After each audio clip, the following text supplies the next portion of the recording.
ৰখি থাকা মই কৈছো কিয় কিবা প্ৰবলেম আছে নেকি কৈছে যে short dresses are not allowed মই yes obviously to mentally harass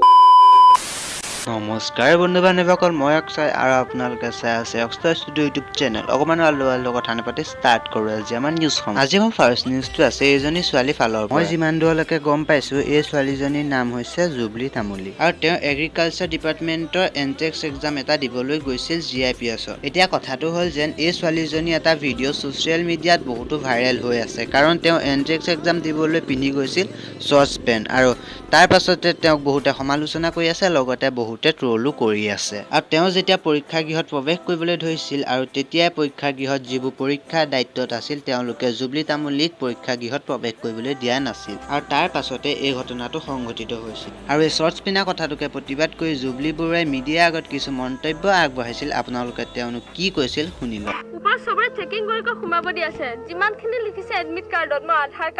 কাৰ্ডৰ জেৰক্স এডমিট কাৰ্ড ফটোকপি সব আনিছো তাৰ পিছতে মোক চেকই কৰা নাই কি আছে নাই মোক কৈছে সাইডত ৰখি থাকা মই কৈছো কিয় কিবা প্ৰবলেম আছে নেকি কৈছে যে short dresses are not allowed মই কৈছো why it is not mentioned in the admit card then they told that you have to know তাৰমানে মই কেনেকৈ জানিম হেতুতে এডমিট কাৰ্ডত ক'ব লাগিব আৰু শৰ্ট ড্ৰেছেছ কিয় পিন্ধিব নোৱাৰে তাতে একো ভেলিড ৰিজন নাই শৰ্টছ পিন্ধাটো একো অপৰাধ নহয়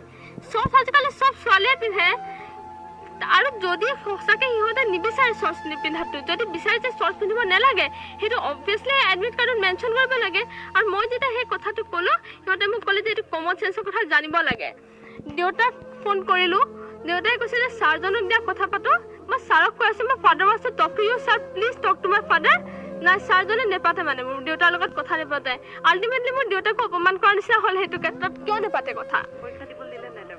লাষ্টত পাপাক ক'লে যে টেণ্ট এটা লৈ আনিব লাগিব দোকানৰ পৰা পাপা গ'ল বহুত দেৰি হৈছে পিছে পৰ্দা এখন লৈ আনিছে ছোৱালীজনী কৈছে পৰ্দাখন মেৰিয়াই যোৱা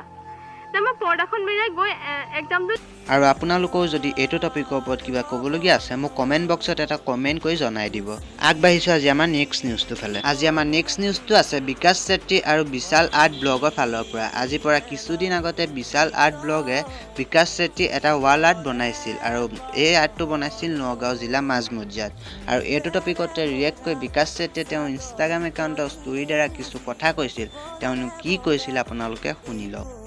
আপোনালোকক মই কি বুলি ধন্যবাদ দিম মোৰ ভাষা নাই ধন্যবাদ দিবলৈ আপোনালোকে মোক ইমানখিনি আজি ইমান বছৰৰ পৰা ইমানখিনি মৰম ভাল পোৱা দি আহিছে মই গোটেই জীৱনটো আপোনালোকৰ ওচৰত চিৰকৃতজ্ঞ হৈ থাকিম মই এনেকুৱা একো কাম কৰা নাই যে মোক লৈ কোনোবাই ফটো বনাওঁ বা কিবা কৰক মই ইয়াৰে যোগ্যতাও নহয় মই এইটোও জানো মই জাষ্ট ভিডিঅ' বনাওঁ নৰ্মেল ট্ৰেভেল ভিডিঅ' বনাওঁ আপোনালোকক এণ্টাৰটেইনমেণ্ট অকণমান দিবলৈ চেষ্টা কৰোঁ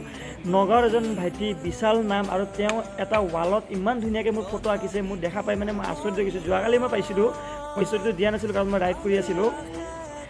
মই এই ফটোখন দেখা পাই মানে ইম'চনেল হৈ গৈছিলোঁ মই একো এনেকুৱা কাম কৰা নাই হিমা দাস লাভলীনা বৰগোহাঁই তেওঁলোকৰ কথা বেলেগ তেওঁলোকে অসমৰ কাৰণে নাম কঢ়িয়াই আনিছে তেওঁলোকে ডাঙৰ ডাঙৰ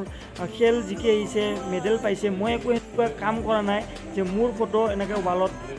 বনাব বা এনেকুৱা কৰিব তথাপিতো আপোনালোকে মোক ইমানখিনি মৰম ভাল পোৱা দিছে তাৰ বাবে মই গোটেই জীৱনটো আপোনালোকক ধন্যবাদ দি থাকিব লাগিব আৰু ভাইটিজনে ইমান ধুনীয়াকৈ ইমান কষ্টৰে সেই ছবিটো বনাইছে মোৰ চাই মানে বহুত বেছি ভাল লাগিছে আৰু ইয়াৰ পৰা গৈয়ে মই সেই য'ত বনাইছে নগাঁৱৰ মেইন টাউনতে এড্ৰেছটো একজেক্টলি মই নাজানো মই সুধিব লাগিব এড্ৰেছটো সেই তাতে মই যাম ধুনীয়াকৈ আৰু আপোনালোকক সকলোকে তাতে গৈ মই লগ পাম নগাঁৱত থেংক ইউ ছ' মাছ বিশাল ভাইটি বিশাল আৰ্ট ব্লগৰ ইউটিউব চেনেলৰ লিংক ডিছক্ৰিপশ্যনত দিয়া আছে আপোনালোকে গৈ চেক আউট কৰিব পাৰে আগবাঢ়িছোঁ আজি আমাৰ নেক্সট নিউজটো ফালে আজি আমাৰ নেক্সট নিউজটো আছে ডিম্পু বৰুৱাৰ ফালৰ পৰা ডিম্পু বৰুৱাহঁতৰ ঘৰলৈ যোৱা যিটো ৰাস্তা সেই ৰাস্তাটোৰ ওপৰতে নিউজ কৰিবৰ বাবে কেইটামান নিউজ পৰ্টেল আহিছে আৰু নিউজ পৰ্টেল কেইটাই বোলে বহুত বেলেগ ধৰণে নিউজটো বনাইছিল আৰু ডিম্পু বৰুৱাই এটা ৰিচেণ্ট ভিডিঅ'তে এইটো টপিকৰ ওপৰত কিছু কথা কৈছিল আপোনালোকে সেই ক্লিপটো চাই লওক